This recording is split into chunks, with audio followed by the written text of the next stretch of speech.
Mic check, what's going on? Welcome back to another episode of Hip-Hop Snapshots. I'm your host, Ross Martinez. This episode, we're zoning in on one of the most slept-on giants in the history of hip-hop. A man who never got the credit for his work, and yet is still referred to as one of the greatest to ever do it. Today, we're talking about the Cold Crush Brothers and the beating heart of that crew itself, Grandmaster Caz, the Casanova. Grab that milk crate, take a seat. It's time to talk hip-hop history. Before platinum plaques and magazine covers, there were cold stairwells, handwritten rhymes, and boom boxes buzzing with energy. And in the middle of it all stood Casanova Fly, the man we now call Grandmaster Caz. A founding member of the Cold Crush Brothers, Caz wasn't just a rapper, he was the blueprint of an MC. He was a lyricist before lyricism was known, a performer who brought elegance to chaos, and a leader who didn't chase trends. He just did that damn thing. And his rhymes, fluid, fearless, and razor sharp. But let's talk about one of the biggest betrayals in hip-hop history. In 1979, Sylvia Robinson was building something revolutionary. The first major rap record called Rapper's Delight.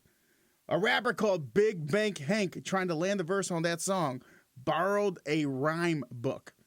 That rhyme book, who did it belong to? Grandmaster Caz. Hank ripped those lines word for word, including Caz's original name. I'm the C-A-S-A-N, the O-V-A, the rest is F-L, Fly. Bro, he ripped his verse with his name. Caz got no credit, no publishing, no check. That's not folklore, that's hip-hop's first heartbreak. And still, Caz never folded. He kept rocking stages, writing rhymes, and raising the bar.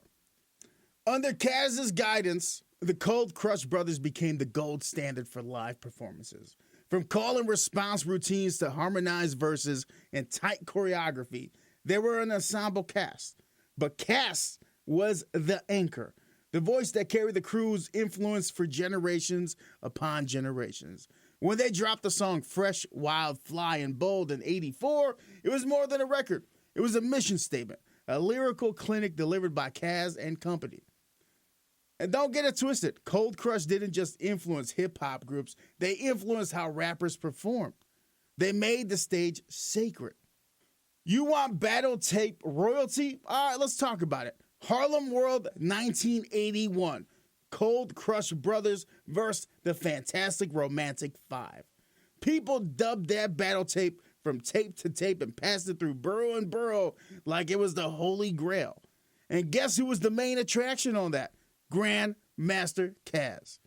You hear Rakim, right? You hear Big Daddy Kane. You hear KRS-One.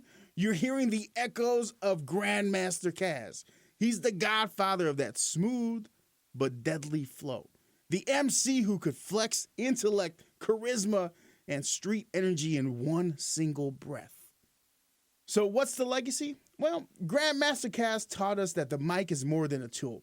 It's a weapon, a journal, a torch, and he taught us that you could be robbed and still rise above. You could be overlooked and still outlast the ones they celebrate. He is the unsung engine behind the culture's first hit, and the reason MC still means something. So here's your takeaway for this episode. Don't wait for the credit. Be undeniable, with or without the spotlight. Write your truth, rock your verse, and leave it all on the mic. Because if Grandmaster Caz could shape hip-hop from a notebook, you got no excuses, yo. That's been another episode of Hip-Hop Snapshots. I'm your host, Ross Martinez, and as always, until next time, stay inspired, stay curious, and above everything else, be hip-hop. All right, I'm out. Peace.